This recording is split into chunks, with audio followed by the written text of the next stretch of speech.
for cannabis news, for live cannabis news and entertainment.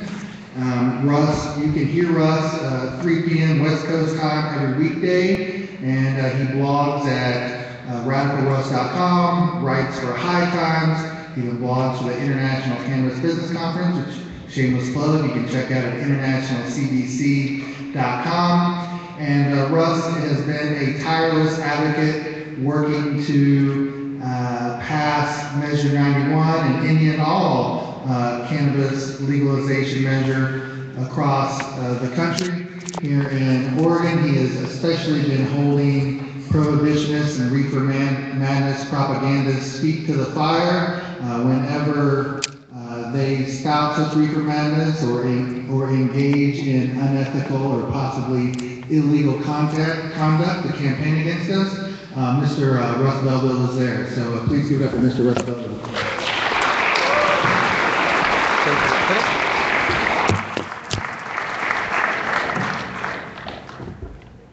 Hello, big marijuana. You know you're all big marijuana, right? Scary, ooh, frightening. My name is Russ Belville, and I'm not even going to try to pretend that I'm an expert in business. I'm more a politics, news, analysis, and a rhetoric junkie. I want to thank Anthony Johnson and Alex Rogers for having me here, and even just considering me to be on a panel with guys who've achieved far more than I have. But I hope that through my experiences, I can perhaps give you some perspective that will really help you out as we move forward into this new green rush here in the state of Oregon. I open up by saying, hello, big marijuana, because that's what our opponents like to call you. They like to call you big marijuana and try to get people afraid of this new economy and this new legalization that we're talking about. They're trying to compare you to big tobacco and trying to bring people's fears into this. And none of us here have the opportunity to work directly with marijuana until we get Measure 91 passed. So I think it's imperative for those of us in this room that want to turn this into the next big economy here in Oregon to be very, very active in convincing our friends, our colleagues, our neighbors, our coworkers, our investors, and so forth to get involved in this politically and to understand what's going to move voters and what's going to get them to want to support us and to want to see this economy take root. Now, I think we start with a great advantage because in this fight, the first couple of jabs have already been landed. Colorado and Washington got their attention. The boxer Mike Tyson once said, everybody's got a plan until somebody hits him in the mouth. And that's true. The prohibitionists have had this advantage in the war on certain American citizens using non-pharmaceutical, non-alcoholic, tobacco-free drugs for a while now. And that advantage is that legalization was an abstract. Could be anything. It's this cloud, it's this unknown thing. So every campaign that led up for marijuana legalization, and I've been covering this back to 2008, I was at Oaksterdam on election day for Prop 19 in 2010. I was up in Seattle for I-502 and had live network coverage in Denver and other places for 2012. And now working on this 2014 initiative here in Oregon, I've kind of seen some patterns and seen some of the techniques they're trying to use to derail this. And that's what I want to address now, is some of those techniques and how we can rebut them. And the advantage we have now is that legalization is no longer an abstract. Our opponents can no longer say, if you legalize, bad things will happen. Now they still try to say it. But as Rick Steves said, if you know Rick Steves, the PBS travel host, he was at the Seattle Hemp Fest this year, and in his speech he mentioned how we now have track record. We now have track record. We actually have states that have legalized, that we can point to them. Whenever we get these scare tactics from the opponents, we can point to these states and say, that's just not true. For instance, if we legalize, more children will use marijuana. It's not true. In the state of Colorado, they just recently released their youth risk behavior survey, and I don't know if that's what Healthy Kids Colorado, I think they call it, something like that, but same basic statistics. And they found that from 2009 to 2013, we went from 24.8% of high school 11th graders using cannabis monthly to 20%. And 2009 is the date that the prohibitionists always like to point at as the date when Colorado started its medical marijuana dispensary regulation and things really opened up and they had so many more cardholders. And then of course in 2012 they legalized marijuana and people could just have an ounce on them and have no worries whatsoever. And then in 2014 they start selling marijuana, and yet we went from 1 out of 4 kids using pot monthly to 1 out of 5. And simultaneously, while that was going on, if you look at the national numbers from 2009 to 2013, they're just about the opposite. We went from 1 out of 5 kids using pot regularly in the United States as a whole to 1 out of 4. It's increased in the rest of the states. Another thing that the prohibitionists will point out, they'll say, well, if we legalize, kids will think pot's okay. It'll send the wrong message. That's just not true. In Colorado, again, there's a couple of questions that have been asked regularly on surveys of kids all throughout the United States. One question is it easy or fairly easy or not easy or difficult to get marijuana? And they found that not only nationwide, that it's for about 30 years now, it's been between 80 and 90% of the kids you survey say it's easy or fairly easy to get their hands on marijuana. In the state of Colorado, those lower numbers went down after legalization. Kids found it harder to get marijuana after legalization. At the same time, those numbers went up in the United States as a whole. And as far as the message, another part the prohibitionists will like to say is that, well, if you legalize it, they'll think it's okay because they'll think it's not risky anymore. This is a stat they use called risk perception. Do you find the use of marijuana on a regular basis to be a risky or fairly risky health proposition? They'll ask that of the kids. Kids in Colorado think it's riskier to use marijuana than kids nationwide. And again, those numbers went up in Colorado as they went down in the United States. So the prohibitionists can't use these tactics of the bad things are going to happen when we can point to Colorado or point to Washington and show them that bad things didn't happen. You just poke a little hole in their fear balloon. How about this one? If we legalize, there will be stoned mayhem on the freeways, blood on the roadways, cars crashing all over the place, stoned drivers behind the wheel. Just ain't true. First of all, that would be really scary if legalization invented cars and marijuana. But it doesn't. Cars have existed for a century, and marijuana has existed forever. And in the state of Oregon right now, we have 108,000 people aged 21 and older who use marijuana 20 or more days a month. If there was going to be stone mayhem on the freeways, we'd have seen it in Oregon by now. We'd have seen it in Colorado by now. We'd have seen it in California by now. We've had medical marijuana in California since '96. And as the mayor pointed out, a pretty liberal system that allows people pretty ready access to it in a lot of places in the state.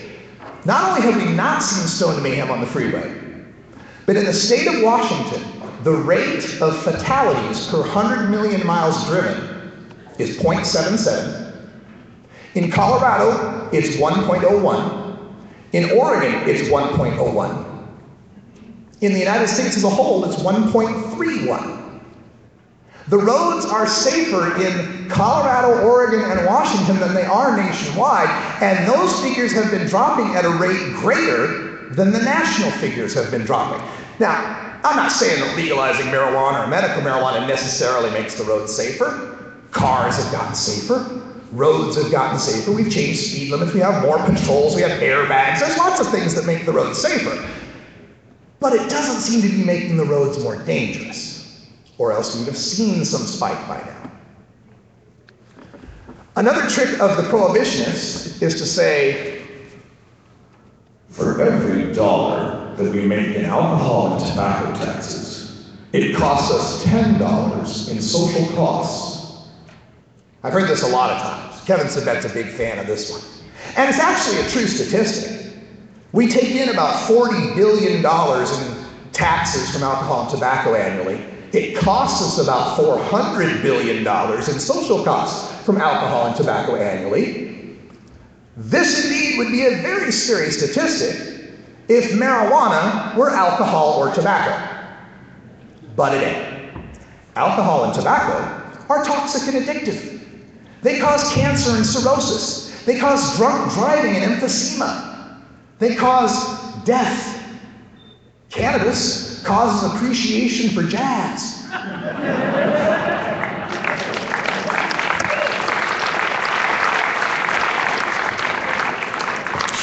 And now, I mean, it was already silly enough when they said that prior to legalization and prior to the tax revenues coming in. But the most recent figures I've seen from the fees, licenses, taxes that are coming out of Colorado is they've made so far, year to date, $37.5 million. So where's that $375 million in social costs? I haven't seen it. Crime's down, tourism's up, 10,000 jobs? 10,000 jobs. In fact, Denver was the third most popular searched for spring break destination among college students this year. It beat like Fort Lauderdale, it beat Daytona Beach, it beat South Padre Island. So, and as Brian pointed out earlier, it's not like the businesses are fleeing Colorado. They're doing fine. Everybody's doing fine. The world hasn't come to an end. So take these kind of statistics and these thoughts that I'm giving you, and the next time you're out there and you hear someone who's poo-pooing the idea of legalization with one of these scare tactics, know that we've got the fact, science, reason, logic, and compassion on our side. And if you don't have a handy statistic, email me. I'll send it to you. I've got reams and reams of this stuff just ready, and this is what I do for a living, is to prepare and analyze this information for you, to help you make this case. You can find me at RadicalRuss.com, that's the website. I'm at 420radio.org for my show.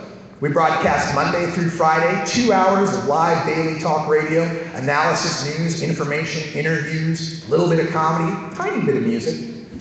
But get informed and understand it, and I think someone else mentioned this earlier as well, maybe it was Anthony that said it, is that this is a political business.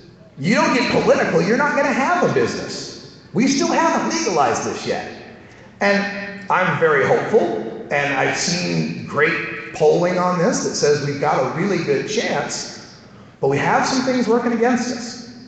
It is an off-year election, it's 2014.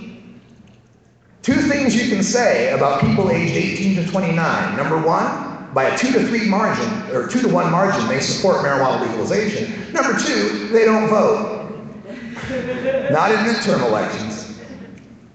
One more thing about the children, extra statistic that's very handy on this one, is that they'll try to bring this scare up of, if we legalize it, kids will have more access to it. More kids are going to use it. And I've already given you a couple on that one, but let me give you just one more. This scare about big tobacco that they try to use, the big marijuana scare, they often say, well, big tobacco lied about its product and they had to try to addict kids. They marketed to kids, Joe Camel. Well, here's the difference. Tobacco had to lie because its product is toxic and addictive. Hard to sell a product that kills you unless you lie about it a little. And they had to go after kids because an adult who smokes a cigarette for the first time goes, and probably doesn't try it again. But a kid will do it over and over to try to be cool. There's that peer pressure working for them. In fact, what we can predict from the legalization of marijuana and the increased access of marijuana is not an increase by teenagers, but an increase by guys my age. Teenagers got all the access they need. They got the kid that's behind the shop class that sells in the parking lot. They got the guy they know at the park. 44% of kids in school these days say they know someone who sells drugs, and 91% of the time marijuana's on the menu. So they got their access. Guys like me, guys like you, ladies like you don't have the access. You don't have a guy, or you can't afford to risk your career and your family and your home and your mortgage and all that stuff getting caught going to the guy. It's our access that's going to go up. It's our numbers that are going to go up, and I can prove it.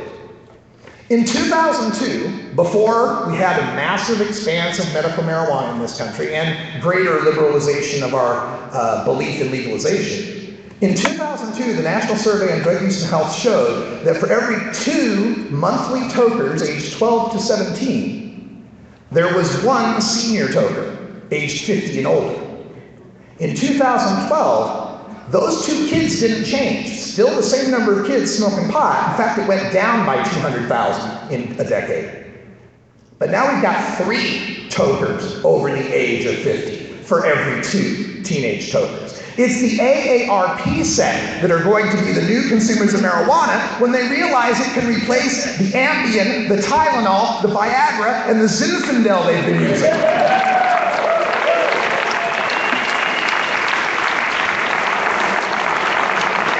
So thank you for being the entrepreneurial engine that's going to make this happen. Dollars talk. I really wish we were legalizing because people realized it was an abomination to lock people in a cage over a plant. But if money's going to get them to change their mind, great. Fantastic. Thanks for doing what you do. I'm Radical Russ. Talk to you later.